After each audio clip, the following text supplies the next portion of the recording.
ನಮಸ್ತೆ. ಪದ್ಮವೇಣಿ ಕನ್ನಡವಾಣಿಯಿಂದ ಎಲ್ಲರಿಗೂ ಬೆಳಗಿನ ಶುಭೋದಯ. ಆತ್ಮೀಯರೇ, ಕನ್ನಡದ ಮೊದಲುಗಳ ಬಗ್ಗೆ ಸಂಕ್ಷಿಪ್ತವಾಗಿ ತಿಳಿಯುತ್ತಾ ಹೋಗೋಣ. ಅಚ್ಚ ಕನ್ನಡದ ಮೊದಲ ದೊರೆ. ಕರ್ನಾಟಕದ ಮೊದಲ ಕನ್ನಡ ರಾಜಮನೆತನ ಕದಂಬ ವಂಶದ ಸ್ಥಾಪಕನಾದ ಮಯೂರವರ್ಮ ಕರ್ನಾಟಕದ ಇತಿಹಾಸದಲ್ಲಿ ಅಚ್ಚಗನ್ನಡದ ಮೊದಲ ದೊರೆ ಎಂದು ಪ್ರಸಿದ್ಧನಾಗಿದ್ದಾನೆ. ಕನ್ನಡಿಗರೇ ಆದ ಸ್ಥಳೀಯರು ಆಳ್ವಿಕೆ ನಡೆಸಿದ ಮೊದಲ ರಾಜವಂಶವಾದ ಕಾರಣ ಮಯೂರವರ್ಮನನ್ನು ಕನ್ನಡದ ಪ್ರಪ್ರಥಮ ದೊರೆ ಎನ್ನಲಾಗುತ್ತದೆ.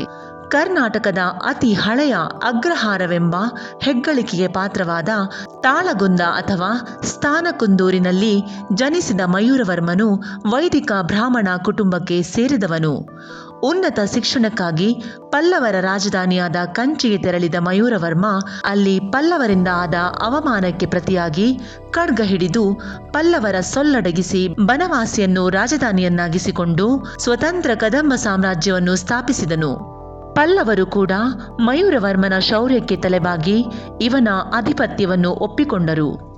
ತಾಳಗುಂದದ ಸ್ತಂಭ ಶಾಸನವು ಮಯೂರವರ್ಮನ ವಂಶದ ಹಿನ್ನೆಲೆ, ಅವನ ಸಾಹಸಗಳನ್ನು ಹಾಗೂ ಕದಂಬ ಸಾಮ್ರಾಜ್ಯವನ್ನು ಸ್ಥಾಪಿಸಿದ ಇತಿಹಾಸವನ್ನು ವಿವರವಾಗಿ ತಿಳಿಸುತ್ತದೆ. ಅಲ್ಲದೆ ಚಿತ್ರದುರ್ಗದ ಚಂದ್ರವಳ್ಳಿ ಶಾಸನವು ಕೂಡ ಮಯೂರವರ್ಮನ ಸಾಧನೆಗಳ ಬಗ್ಗೆ ತಿಳಿಸಿಕೊಡುತ್ತದೆ. ಆತ್ಮೀಯರೇ, ಮಯೂರವರ್ಮನ ಕೊಡುಗೆಗಳು ಅಪಾರ. ಬನವಾಸಿಯ ಪ್ರಸಿದ್ಧ ಮಧುಗೇಶ್ವರ ದೇವಾಲಯದ ನಿರ್ಮಾಣಕ್ಕೆ ಅಡಿಪಾಯ ಹಾಕಿದ್ದು ಇಂದಿಗೂ ವಿಶೇಷ ಅದ್ಭುತಗಳಲ್ಲಿ ಒಂದು. ಹಲವಾರು ಕೆರೆಗಳನ್ನು ಕಟ್ಟಿಸಿ ಕೃಷಿಗೆ ಉತ್ತೇಜನ ನೀಡಿದನು.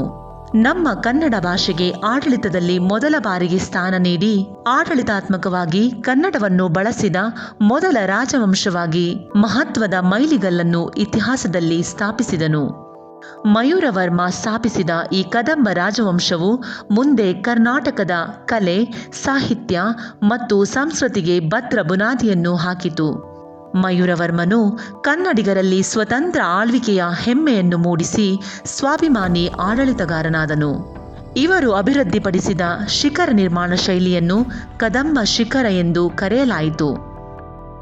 ಆತ್ಮೀಯರೇ, ಧರ್ಮ ಮಹಾರಾಜಾಧಿರಾಜ ಎಂಬ ಬಿರುದನ್ನು ಹೊಂದಿರುವ ನಮ್ಮ ಕನ್ನಡ ನಾಡಿನ ಮೊದಲ ಕನ್ನಡ ರಾಜಮನೆತನದ ಅಚ್ಚಗನ್ನಡದ ಮೊದಲ ದೊರೆ, ಸ್ವಾಭಿಮಾನಿ ಆಡಳಿತಗಾರ ಮಯೂರವರ್ಮನ ಕನ್ನಡಾಭಿಮಾನವನ್ನು ನೆನೆದಾಗ ಕನ್ನಡ ಹೃದಯಗಳು ಹೆಮ್ಮೆಯಿಂದ ಕೃತಜ್ಞತೆಯಿಂದ ತುಂಬಿ ಹೋಗುತ್ತದೆ.